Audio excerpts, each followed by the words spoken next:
is by Mozart, and it is called Table Music or Table Duet.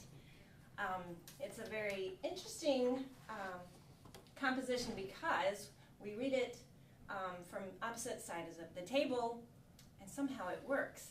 She's reading my music upside down, and I'm reading her music upside down. So only Mozart and his genius can make that happen. And the harmonies actually sound good. So that I feel like should we let them see this? Yes. Yeah, you'll let us see it. Yeah. Then you turn it over. Isn't that weird? That's so cool. kind of mind-blowing a little bit. Oh my gosh, my mind just... I'm good. The inadequacy Oh, you wanna see it? You wanna see it? personality just hit me in the I face. read this way while she reads this way, and it works together. Without having to do That's separate parts. amazing. Isn't that Even cool? as a musician, that's hard for me to relate. That's awesome. Isn't that cool? Quite a novelty. Wow. That's why he was a genius. Yeah. Yep, and I thought.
Alright, nice job.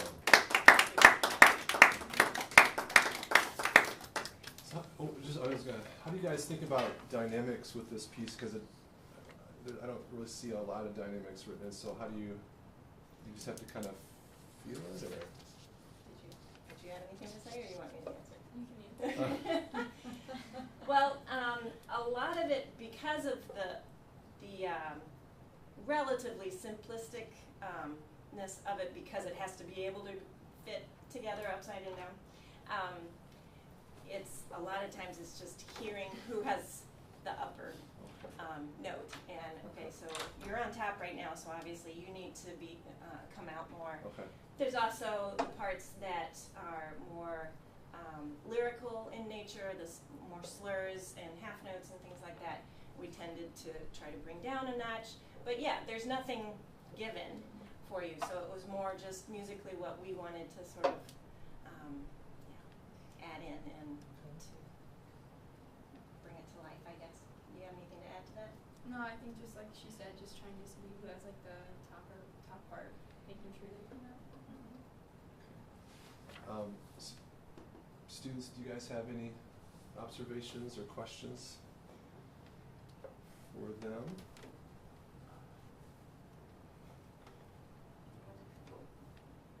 Okay, well thanks. Okay, and we're going to share a trio for you now.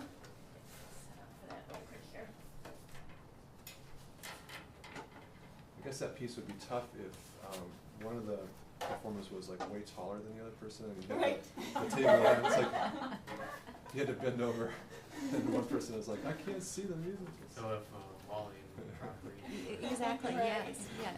It's like, which table would we use to? Yeah, somebody is Two gonna have to copies. give, right? Yeah. Or to have the other one stand on the steps for us. Oh, Yeah. The copier is a wonderful thing. Oh, yeah, that's true. Yeah, you don't have to read it the way we did it. It's just kind of effective to get to see what It's cool. exactly is happening. Yeah, It's cool It's visual. really neat. That's awesome. Okay, the next piece we're going to play, like as I said, is a trio arrangement of Brahms's Hungarian Dance Number 5. I don't think it requires any more explanation in there.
We talked about the periods.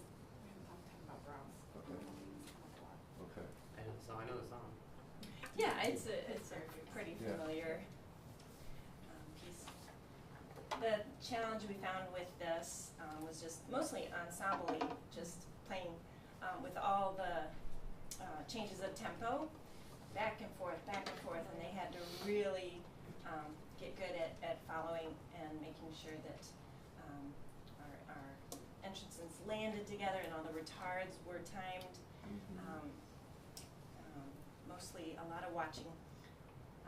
Then the syncopation is a little bit of a challenge, and the roadmap, to be quite honest, was something that we were constantly having to revisit. Okay, where are we going back to now? Because there's a lot of repeats and DCs and things like that. So. Yeah. You know, just something. The measure numbers are kind of cut off, but that second page at the really that whole section there. But I'm thinking of the last line in particular, with those little triads, like the third measure in on that those last staves there. Vocal retard. Yeah, you know, just on the bottom, especially that bottom line, make sure intonation-wise, because like that second chord is like an F first inversion chord, and that bottom note has the third, the A, and so just make sure that those triads, you know, you guys when you're playing those, that you're really intonation-wise really trying to. Because I think really the rest of the piece intonation-wise was pretty good, but I really Those slower chords. it stood out on the chords on those triads especially. So just really be careful there and try to get those in tune, because it really sticks out on the. I think when you have three separate kind of exposed notes there. So, Bethany, any thoughts or? I love that piece. It's so fun. I hear the tambourine now whenever I hear this. The tambourine. There must be some like fun cartoon arrangement of this. Okay. That uses the tambourine. Sorry, didn't have a tambourine. Could've. I can't see my guys over here on the couch, but just Brad. Any thoughts or comments or observations from you guys? So I wanted to ask how long you two, I know you've been playing a while. How long have you guys been playing the violin? I've been playing since 6th grade. I've played since 8th grade. Very nice. Yeah. For them to have a little bit of an outlet. We want to have more people involved. We're going to sometime maybe the week before finals play outside, like do a little music on the line and see if maybe there might be some people that come by. Oh, that's a good idea. That's Yeah. awesome. A little visibility, and plus it's just Yeah, it's nice. fun.